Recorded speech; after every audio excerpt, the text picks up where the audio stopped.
BNP chairperson Begum Khaleda জিয়ার সব report আগামী শুক্রবারের মধ্যে পাওয়া যাবে বলে জানিয়েছেন তার ব্যক্তিগত চিকিৎসক ডাক্তার AZM জাহিদ হোসেন। বেগম খালেদা জিয়া তার সুস্থতার জন্য দেশবাসীর কাছে দোয়া চেয়েছেন বলেও জানান তিনি। স্থানীয় সময় সোমবার হাসপাতালের সামনে গণমাধ্যম কর্মীদের এসব কথা জানান ডাক্তার জাহিদ হোসেন। তিনি জানান, পারিবারিক সান্নিধ্য ও হাসপাতালে চিকিৎসকদের নিবিড় পর্যবেক্ষণে রয়েছেন খালেদা জিয়া। চলছে ভিডিও থেরাপি। বেগম জিয়া এখন হাঁটতে পারছেন, শারীরিক অবস্থা উন্নতির দিকে। এদিকে দলীয় চেয়ারপারসনের খবর নিতে যুক্তরাজ্য বিএনপি নেতাকর্মীদের পাশাপাশি হাসপাতালের সামনে ভিড় জমাচ্ছেন প্রবাসী বাংলাদেশিরাও। কার্ডিওলজি, গ্যাস্ট্রেন্টারোলজি এবং লিভার ট্রান্সপ্ল্যান্ট, ইন্টেনসিভিস্ট সহ বিভিন্ন বিষয়ে চিকিৎসকরা ওনাকে প্রতিদিনই ওনার স্বাস্থ্য পরীক্ষা করছেন এবং সেই অনুযায়ী পরীক্ষার রিপোর্টের উপর ভিত্তি করে কিছু কিছু বায়োকেমিক্যাল টেস্টও করানো হয়। তার উপর ভিত্তি করে পরবর্তীতে ওনারা কিছু চিকিৎসার মধ্যেও বাংলাদেশের চিকিৎসা যা চলতেছিল তার সাথে সাথে পরিবর্তনও কিছু এনেছেন এবং ফিজিওথেরাপিস্টরাও অত্যন্ত দক্ষতার সঙ্গে তাদের কাজ করছেন। বয়স 64 বছর, দিব্যে কাজ করে চলছেন নিজের মতো, কিন্তু কাগজে কলমে মৃত 15 বছর ধরে। মৌলভীবাজার জেলার জুড়ি উপজেলার ফুলতলা ইউনিয়নের বসর আলী এই ভুল সংশোধনে বারবার চেষ্টা করলেও হয়নি সমাধান। ফলে সরকারি সুযোগ সুবিধা থেকে বঞ্চিত হচ্ছেন বসর আলী সহ পরিবারের সদস্যরাও। জুড়ি প্রতিনিধি মনিরুল ইসলামের রিপোর্ট, বিস্তারিত জানাচ্ছেন ইলিয়াস কমল। 1960 সালে জন্ম নেয়া বসর আলী জুড়ি উপজেলার ফুলতলা ইউনিয়নের রহিমপুর গ্রামের বাসিন্দা। প্রথম দিকে জাতীয় পরিচয়পত্র ঠিকঠাক থাকলেও 2009 সাল থেকে তিনি যেখানেই আইডি কার্ড জমা দেন সেখান থেকেই সার্চ করে তার সবকিছু শূন্য পাওয়া যায়। জীবিত থাকলেও আইডি কার্ডের ডাটাবেজে মৃত দেখানোই বেঁচে থেকেও মৃত বসর আলী। এর মাঝে সরকারি সুযোগ সুবিধা নিতে গেলেই দায়িত্বরতরা জানান বসর আলীর তথ্য অনলাইনে নেই। জাতীয় পরিচয়পত্র অনলাইনে খোঁজে না পাওয়ার কারণে দীর্ঘ 15 বছর যাবৎ তিনি ভোট দেওয়া সহ পাচ্ছেন না সরকারি কোনো সুযোগ সুবিধা। এমন পরিস্থিতিতে বসর আলী নয়, বিব্রতকর অবস্থায় পড়েছে তার পরিবারের সদস্যরাও। আবার আব্বারে লইয়া গেলেও দেখা যায় মৃত্যু। এর কারণে চাই যে আমার আব্বার আইডি কার্ডটা শুদ্ধ করতে চাই। এটা কোন ধরনের ডিজিটাল? আমার আব্বা জীবিত, তান্ডে দেখা মৃত। জন্মের কার্ড করাতে গেলে অনলাইন বন্ধ, এখন তারা বাফর সমস্যা দেয়, উড়ুতা কোনো স্কুলে ভর্তি করতাম পারি না। নিজেকে জীবিত প্রমাণ করতে বেশ কয়েকবার উপজেলা নির্বাচন অফিস সহ জনপ্রতিনিধিদের কাছে গিয়েও পাননি কোনো সুরাহা।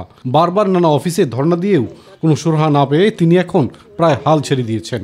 আমার ভুয়া লইয়া গেছে, গিয়া অফিসারের কাছে লইয়া গেছে, গিয়া হাতে মাসুক চেয়ারম্যানে দস্তখত দিয়া হটাইছে, ওই জায়গাতে আজ পর্যন্ত অনলাইন হয়েছে না।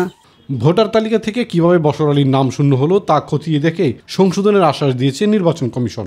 কিভাবে তাকে আবার ভোটার তালিকায় অন্তর্ভুক্ত করা যায় সেটা আমরা খতিয়ে দেখব এবং আমাদের ইলেকশন অফিসের পক্ষ থেকে যা যা করার আমরা করব। 15 বছরের ভুল শুধরে বসর আলীর তথ্য জাতীয় পরিচয়পত্রে যোগ করা হবে, এমনটাই প্রত্যাশা স্থানীয়দের। ইলিয়াস কমল, মাই টিভি। চাকরিতে পুনর্বহালের দাবিতে আমরণ অনশন কর্মসূচি অব্যাহত রেখেছেন পুলিশের 40তম ক্যাডেট সাব ইন্সপেক্টর ব্যাচ থেকে অব্যাহতিপ্রাপ্তরা। সচিবালয় 1 নং গেটের বিপরীতে উসমানী উদ্যান সংলগ্ন রাস্তায় অনশন কর্মসূচি পালন করেছেন অব্যাহতি পাওয়া ক্যাডেট এসআইরা। এর আগে সোমবার বিকেলে 3:30টায় এক সংবাদ সম্মেলনে তারা আমরণ অনশনের ঘোষণা দেন। এর আগে রাজশাহীর শারদায় পুলিশ একাডেমিতে শৃঙ্খলা ভঙ্গের দায়ে 310 এসআইকে অব্যাহতি দেওয়া হয়। আওয়ামী লীগ নেতা ও গাজীপুরের সাবেক সংসদ সদস্য আহসানুল্লাহ মাস্টার হত্যা মামলায় সাজাপ্রাপ্ত আসামিদের আপিল দ্রুত শুনানি করতে আপিল বিভাগে আবেদন করা হয়েছে। আজ প্রধান বিচারপতি ডক্টর সৈয়দ রেফাত আহমেদের নেতৃত্বাধীন আপিল বিভাগে এই আবেদন করা হয়। 2004 সালে স্থানীয় এক জনসভায় সন্ত্রাসীদের ব্রাশ ফায়ারে নিহত হন আওয়ামী লীগ নেতা ও গাজীপুরের সাবেক সংসদ সদস্য আহসানুল্লাহ মাস্টার। এরপর বিচারিক আদালতে রায়ের পর মামলাটি হাইকোর্টেও শুনানি হয়। শুনানি শেষে হাইকোর্ট রায় দেন। সে রায়ের বিরুদ্ধে আপিল বিভাগে পৃথক আপিল আবেদন জানায় রাষ্ট্রপক্ষ ও আসামিরা। এরপর আপিল বিভাগের শুনানির অপেক্ষায় রয়েছে। গাইবান্ধার সুন্দরগঞ্জে শীতের ভরা মৌসুমে সবজির বাজারে প্রত্যাশার বেশি স্বস্তি মিলেছে। সরবরাহ বাড়ায় কয়েকদিন ধরে বেশ সস্তায় বিক্রি হচ্ছে আলু ও সবজি। কৃষক বলছে উৎপাদন খরচের অর্ধেকও উঠছে না। এতে ক্ষোভ সৃষ্টি হয়েছে অঞ্চলের কৃষকদের মাঝে। প্রতিনিধি শফিকুল ইসলাম অভুজের রিপোর্টে জানাচ্ছেন শামস তাবরিজ উচ্ছ্বাস। উপজেলার মিরগঞ্জ পাইকারি বাজারে ২-৩টি ছাড়া প্রায় সব সবজি মিলছে ৩০ টাকার মধ্যে। বিশেষ করে প্রতি কেজি ফুলকপি ৮ থেকে ১০ টাকা, মূলা ৫ টাকা, শিম ২০ টাকা, গাজর ৪০ থেকে ৪৫ টাকা। প্রতি কেজি বেগুন মানবেদে ২০ থেকে ২৫। এছাড়া বড় আকারের প্রতিটি বাঁধাকপি বিক্রি হচ্ছে ১৫ থেকে ২০ টাকা দরে। পেঁয়াজ ও মরিচের দামও এখন লাগামের মধ্যে। ৫০০ টাকা হয় নাই, ১০০০ টাকা হয় নাই বেগুন, আর এখন ২০০-২৫০ টাকা হলে বেগুন হয়ে যায়। মানুষ সবজি খাইতেছে মোটামুটি ভালো। বাজার অনেকটাই দাম কম, এখন আরো কমবে। ১৮০-৯০ টাকা হলে মনে হয় ব্যাগ ভরে ব্যাগে জায়গা দেবে না, এরকম হালকা দাম। এখন ২০০-৩০০ টাকার মধ্যে ব্যাগ ভর্তি হয়ে যায়, ফ্যামিলি বেশ খাইতেছে ভালো। বাজার ভরে গেছে নতুন আলুতে। ফলে বাজারে দর কমে প্রতি কেজি আলু বিক্রি হচ্ছে ২৬ থেকে ৩০ টাকা দরে। একদিকে যেমন বাজারে স্বস্তি ফিরেছে, অন্যদিকে কৃষকের গুনতে হচ্ছে লোকসান। কৃষকরা বলছে উৎপাদন খরচের অর্ধেকও উঠছে না। বিপাকে পড়েছে মূলা ও ফুলকপি চাষিরা। যে বাজার নামে গেছে একবারে, আমাদের তো ব্যাপারটা যেভাবে আমরা খরচা করতেছি কোনো আমাদের কিচ্ছু হতেছে না। আমাদের প্রতি বিঘায় কম করে হলে ২০,০০০ টাকা লস দাঁড়িয়েছে বর্তমানে এই বাজারে।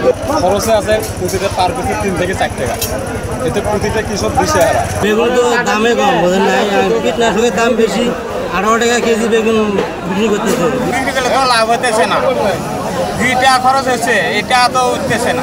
পাইকারি বাজারে এসব সবজির দাম কম থাকলেও ব্যবসায়ীদের হাত ঘুরে ক্রেতা পর্যায়ে কিছুটা দাম বৃদ্ধি পাচ্ছে। তবে লোকসানে থাকছেন কৃষকেরা। শামস তাবরিজ উচ্ছ্বাস, মাই টিভি নিউজ ডেস্ক। এবারে মাই টিভি বিশেষ সংবাদ।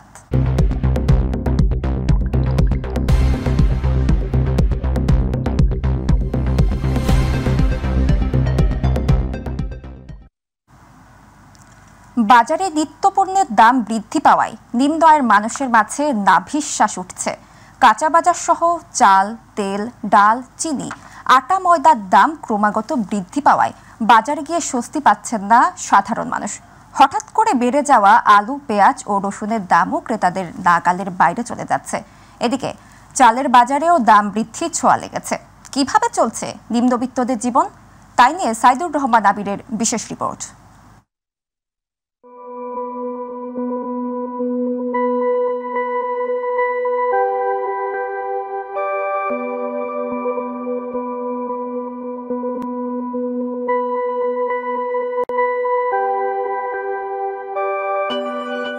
রাজধানীর তেজগাঁয়ের ৭ রাস্তা মোড়ের ঠিক যে প্রধান সড়ক রয়েছে, সেই সড়কের এই ফুটপাথে প্রতিদিন দুপুরে এই অসংখ্য খেটে খাওয়া মানুষ এখানে এসে জড়ো হয়।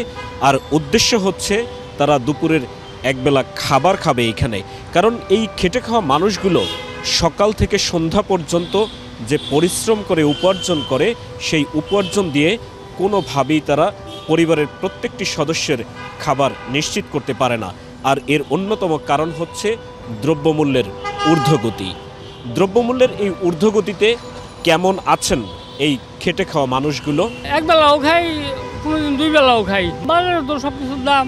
নবী চলতে হয় কষ্ট, এক বেলা খায় আরেক বেলা না খায়, আরো সমস্যা হইব সামনে, যে অবস্থা দেখা যাইতেছে। কষ্ট হইলেও এখন থাকা লাগবে, এখন জীবনটাই তো কষ্ট। আগে ইনকাম করতাম ১০০০ বর্ষে, এখন নয় ৪০০-৫০০। বাসা ভাড়া দিবার গেলে তো না খায় থাকতে হবে, গ্যারেজে থাকি, কি করুন। পরিবার চালাইতে কষ্ট হয়, নিজে চলতে কষ্ট হইতাছে, কষ্ট হয় দিকেই তো আজকে এই অবস্থা। চলিয়ে যেভাবে টুকটাক করে সংসার কোনো মতো, এভাবে তার জীবন চলে না। এরকম চলতে থাকলে তো দেশ পুরো ঢাইশ হয়ে যাবে। একটি মানুষের প্রতিদিনের যে মৌলিক চাহিদা রয়েছে, সেই চাহিদাটুকু মেটাতেও হিমশিম খেতে হচ্ছে রাজধানীর নিম্নবিত্ত মানুষগুলোর।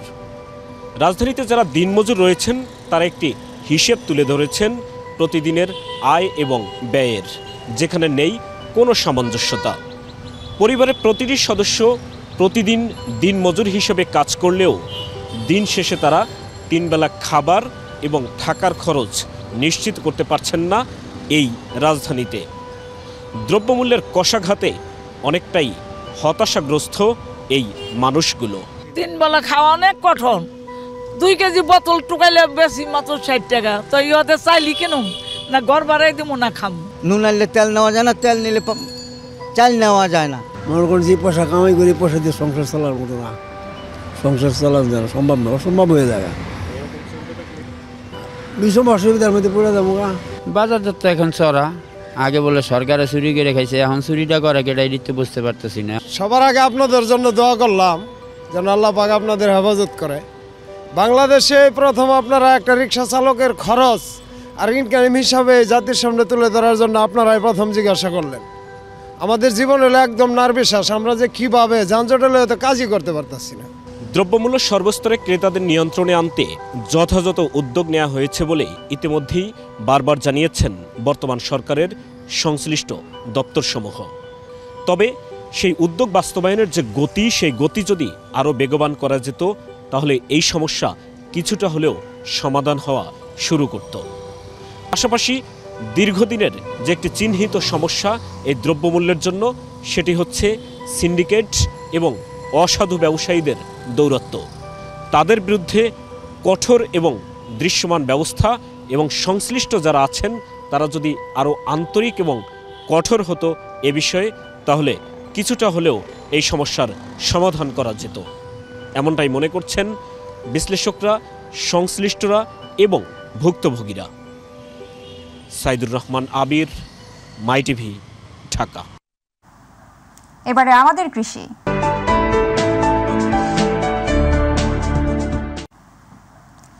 বিশ বছর মালয়েশিয়ায় প্রবাস জীবন শেষ করে দেশে এসে মালচিং পদ্ধতিতে শুরু করেছেন সবজি চাষ। পেয়েছেন সফলতা, প্রতি মাসে আয় করেছেন 50,000 টাকা। আর সফলতা দেখে অন্য কৃষকরাও মালচিং পদ্ধতিতে চাষাবাদে আগ্রহী হচ্ছেন। মেহেরপুরের গাংনী প্রতিনিধি মাসুদ রানার পাঠানো প্রতিবেদন জানাচ্ছেন আতিকুর রহমান তিতাস। মেহেরপুরের গাংনী উপজেলার শোলটাকা ইউনিয়নের মানিকদিয়া গ্রামে মালচিং পদ্ধতিতে সবজি চাষ করে সফলতার মুখ দেখেছেন প্রবাস ফেরত কৃষক জহির হোসেন। দীর্ঘ 20 বছর মালয়েশিয়াতে থাকার পর দেশে ফিরে এই পদ্ধতিতে সবজি চাষ করে নিজের ভাগ্যের পরিবর্তন ঘটিয়েছেন তিনি। এগুলা করা খুব বেশি দিন হয় নাই, 8 মাস চলছে। 8 মাসে আমি মোটামুটি ভালো সফলতা পেয়েছি। কিভাবে আরো স্মার্ট ও উন্নত পদ্ধতিতে সবজি চাষ করা যায় এ নিয়ে যেন তার ভাবনার শেষ নেই। দেশি বিদেশি বিভিন্ন উন্নত বীজ সংগ্রহ করে এলাকায় মালচিং পদ্ধতিতে চাষাবাদ করে সফল হয়েছেন এই উদ্যোক্তা। প্রবাস জীবনের থেকে আমি এখন অনেক ভালো আছি। 1 বিঘা জমি স্মার্ট পদ্ধতিতে চাষাবাদ করেন তা আপনারা এখান থেকে মাসিক 50,000 টাকা ইনকাম করতে পারেন। প্রাথমিকভাবে কৃষক জহির হোসেন পরীক্ষামূলকভাবে মালচিং পদ্ধতিতে 10 কাঠা জমিতে 20,000 টাকা খরচ করে মাত্র 2 থেকে 3 মাসে প্রায় 60,000 টাকা আয় করেছেন। বর্তমানে 2 বিঘা জমিতে মালচিং পদ্ধতিতে চাষাবাদ করে এলাকায় ব্যাপক সাড়া ফেলেছেন তিনি। জহিরের মালচিং পদ্ধতিতে চাষে সফলতা দেখে আশেপাশের কৃষকরাও আগ্রহী হচ্ছেন।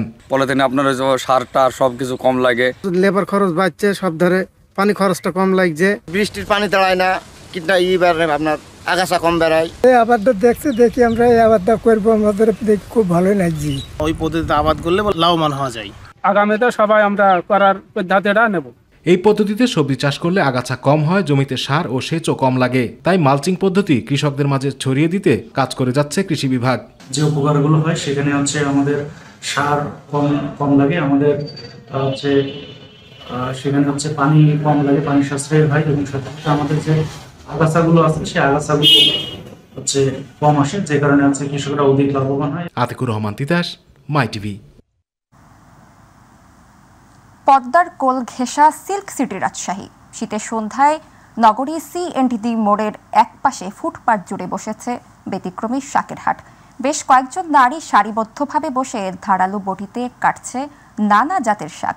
প্রতিনিধি শাহরিয়ার অন্তুর রিপোর্ট, জানাচ্ছেন নুসরাত শারমিন। ক্রেতাদের ভিড়ে জমজমাট শাকের হাট। একেবারে রান্নার উপযোগী করা শীতকালীন নানা স্বাদের টাটকা শাক মিলছে এই হাটে। দীর্ঘ 20 বছর ধরে বিভিন্ন ধরনের শাক বিক্রি করছে রাজশাহী নগরীর শ্রীরামপুরের জীবনযোদ্ধা মলি। সর্বনাশা পদ্মা কেড়ে নিয়েছে তার বসতভিটা। 9 ভাই বোনের অভাব অনটনের সংসারের হাল ধরে জীবনযুদ্ধে সফল এই অদম্য নারী। শাক বেচি, পরে বেচতে বেচতে অনেক বেচা হয়। আগে বিটির বিহি দিলাম, বিটি বড় হলো, তারপরে আবার টাকা পয়সা গুছলাম, ওর ভিতর দিয়ে মুরগি পুষতাম, গরু পুষতাম, ওই টাকা দিয়ে সবাই মিলে কাজ করে জায়গা কিনলাম অল্প একটু। আমার গর্ব হয় যে আমার দ্বারাতে আরো মানুষ কর্ম করে খাচ্ছি, আরো মানুষ ভালো থাকছে। তা আমি চাই যে শাকটা আমি যদি মরেও যাই এই শীতটা যেন থেকে যায়।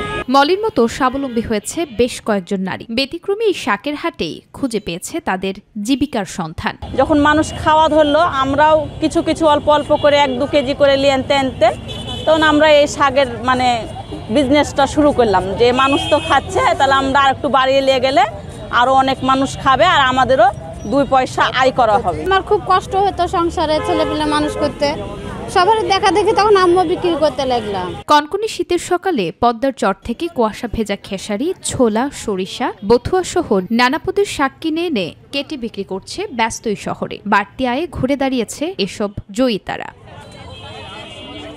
ব্যস্ত জীবনে কাটাকুটির ঝামেলা এড়াতে কুচি করে কেটে ধুয়ে রাখা মুখরোচক শাক স্বাচ্ছন্দ্যে কিনছেন ক্রেতারা। দাম কিছুটা বেশি হলেও কেটে ধুয়ে রাখা নানান পদের শাক পেয়ে খুশি তারাও।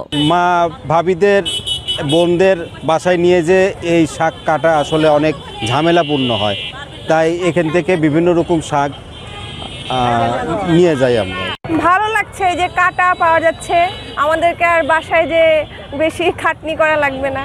বাজারে আসলে এমনি নর্মাল শাক পাওয়া যায় বাট এরকম মানে পরিপাটি কিংবা এরকম ই করে মানে কাটিয়ে দেয় না সাধারণত। পদ্মার চর থেকে সংগ্রহ করা হয় পুষ্টিকর হরেক রকমের শাক। দক্ষ হাতে বেছে ধুয়ে কুচি কুচি করে কেটে প্রকার ভেদে এসব শাক বিক্রি হচ্ছে 80 থেকে 140 টাকা কেজি দরে। প্রতিদিন বিকেল থেকে রাত 9টা পর্যন্ত চলে বেচা কেনা।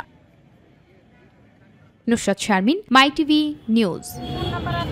এবারে গ্রাম বাংলার খবর।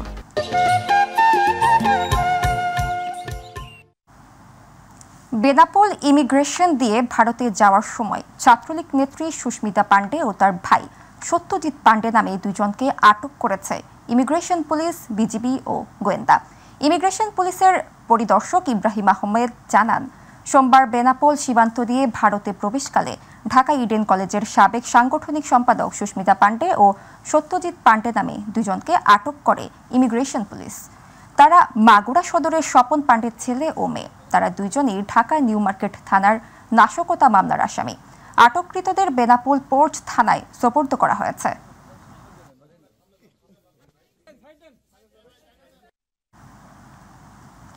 সিলেটের গোয়াইনঘাট উপজেলার জাফলগের ইসি ভুক্ত এলাকায় টাস্ক ফোর্সের অভিযান পরিচালনা করা হয়েছে।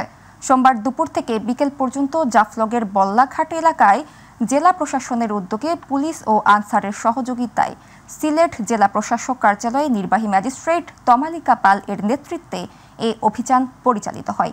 এ সময় ইসিভুক্ত এলাকা থেকে অবৈধভাবে বালু উত্তোলনে ব্যবহৃত একটি ট্রাক ও একটি মাহিন্দ্রা ট্রাক্টরের মাল জব্দ করে গাড়ির চালকদের সতর্ক করে ছেড়ে দেওয়া হয়।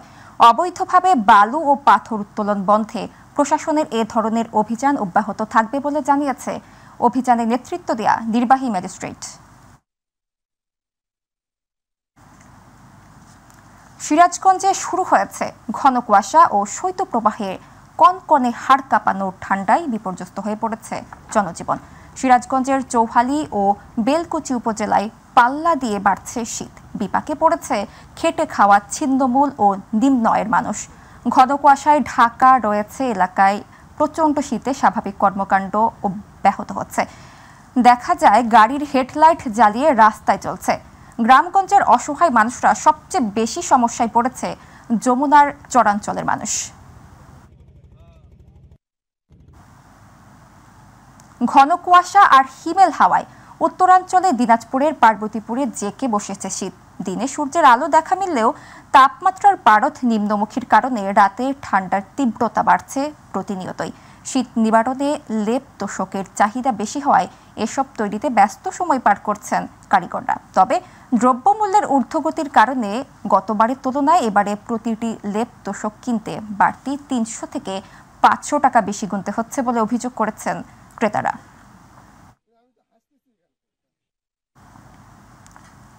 রংপুরে পীরগাছায় 46তম জাতীয় বিজ্ঞান ও প্রযুক্তি সপ্তাহ ও বিজ্ঞান মেলা 2025-এর উদ্বোধন হয়েছে। উপজেলা প্রশাসনের আয়োজনে সোমবার পরিষদ চত্বরে ফিতা কেটে মেলার উদ্বোধন করেন উপজেলা নির্বাহী কর্মকর্তা মোহাম্মদ নাজমুল হক সুমন। উদ্বোধন শেষে বিজ্ঞান ও প্রযুক্তি মেলার বিভিন্ন স্টল পরিদর্শন করেন।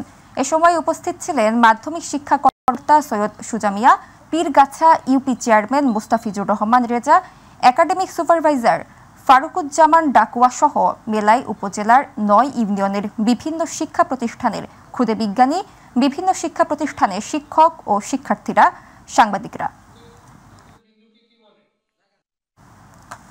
রাজবাড়ীর পাচুরিয়া ইউনিয়ন বিএনপির আয়োজনে সভা অনুষ্ঠিত হয়েছে।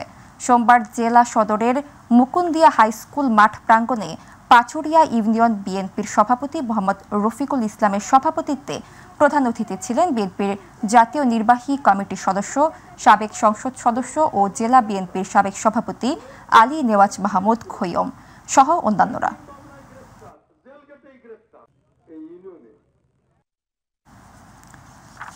উপজেলার সিংহশ্রী ইউনিয়ন কৃষকদের উদ্যোগে বাড়ি বাড়ি সরকারি প্রাথমিক বিদ্যালয় মাঠে সোমবার সংখ্যাগরিষ্ঠ কৃষকদের সংগঠিত করার লক্ষ্যে কৃষক সমাবেশ অনুষ্ঠিত হয়েছে। গাজীপুর জেলা সিনিয়র যুগ্ম আহ্বায়ক মোহাম্মদ মাহবুবুর রহমানের সভাপতিত্বে জেলায় কৃষক দলের সদস্য সচিব ফকির ইস্কান্দার আলম জানুর সঞ্চালনায় প্রধান অতিথি হিসেবে বক্তব্য রাখেন ঢাকা বিভাগ কেন্দ্রীয় কমিটির কৃষকদের সহ সাংগঠনিক সম্পাদক আসিফ মোস্তফা। ব্রাহ্মণবাড়িয়ায় আনন্দঘন পরিবেশে অনুষ্ঠিত হয়েছে গ্রাম বাংলার ঐতিহ্যবাহী প্রাচীন গুটিদাঁড়া খেলা। সোমবার পৌর এলাকার শেরপুর ধানি জমিতে এ খেলা হয়। খেলার ঐতিহ্যকে ধরে রাখতে ব্রাহ্মণবাড়িয়ার বিশিষ্ট রাজনীতিবিদ ও ক্রীড়া সংগঠক ডাক্তার ফরিদুল হুদা স্মরণে সাহিত্য একাডেমির এক আয়োজন করে।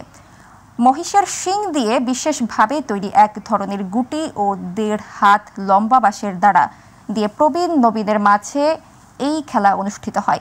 খেলার নির্ধারিত ১ ঘন্টায় লাল দল ও সবুজ দল উভয়ই ৮ পয়েন্ট করে অর্জন করায় ফলাফল ড্র ঘোষণা করা হয়। খেলা শেষে ২ দলের মধ্যে পুরস্কার বিতরণ করা হয়।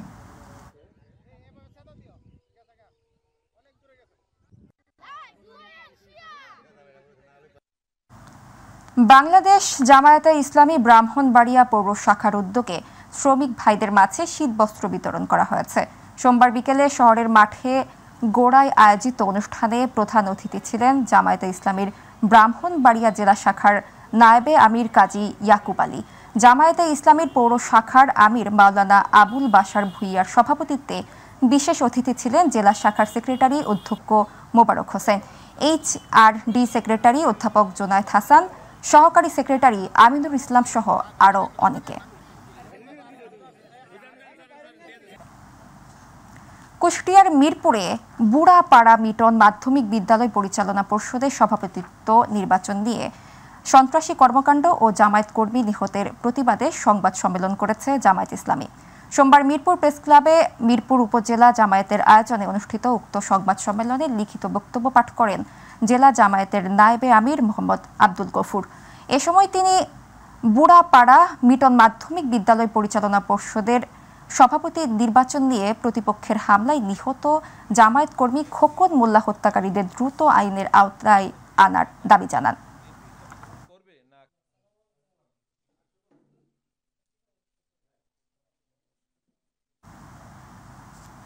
ঝালকাঠির রাজাপুর উপজেলার কানুদাসকাঠি এলাকায় একটি অবৈধ ইট ভাটার অভিযান চালিয়ে ভাটার ম্যানেজারকে ১ লাখ টাকা জরিমানা করেছে ভ্রাম্যমাণ আদালত। সেই সাথে ভাটার সকল ইট বিনষ্ট করে ভাটা বন্ধ করে দেওয়া হয়েছে। সোমবার পরিবেশ অধিদপ্তরের সহকারী পরিচালক আঞ্জুমান নেসা অভিযান পরিচালনা করেন। এ সময় রাজাপুর থানা পুলিশ ও ফায়ার সার্ভিস কর্মীরা সহায়তা করেন। ইউএনও রাহুল চন্দ্র জানান, লাইসেন্সবিহীন অবৈধ ইট ভাটাটি পরিবেশ অধিদপ্তরের নিয়মনীতি না মেনে পরিচালিত হয়ে আসছিল, তাই সকল ইট বিনষ্ট করে ইট ভাটা বন্ধ করে দেওয়া হয়েছে।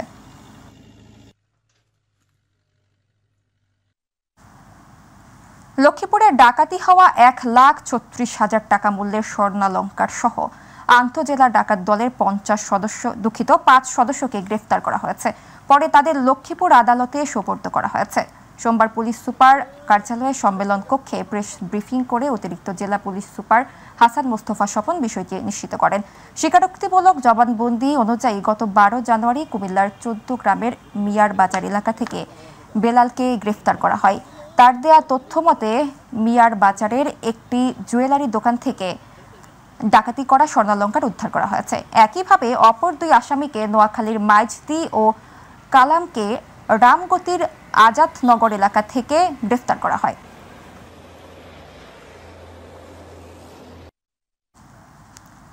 জয়পুরহাটের পাঁচবিবি থানার বিভিন্ন এলাকায় ক্ষুদ্র নৃগোষ্ঠী ও অসহায় শীতার্ত ছিন্নমূল মানুষের মাঝে জেলা পুলিশের পক্ষ থেকে কম্বল বিতরণ করা হয়েছে। সোমবার রাতে সঙ্গীয় অফিসার ফোর্স সহ কয়েকটি গ্রামে গিয়ে সেখানকার ক্ষুদ্র নৃগোষ্ঠী জনসাধারণের মাঝে বিতরণ করে মাঝরাতে পাঁচবিবি রেলওয়ে স্টেশন প্ল্যাটফর্মে শুয়ে বসে ঘুমিয়ে থাকা ছিন্নমূল মানুষের গায়ে কম্বল জড়িয়ে দেন জয়পুরহাট জেলা পুলিশ সুপার মোহাম্মদ আব্দুল ওয়াহাব। কম্বল পেয়ে উচ্ছ্বাসিত শীতার্ত মানুষেরা পুলিশ সুপারের প্রতি কৃতজ্ঞতা প্রকাশ করেন।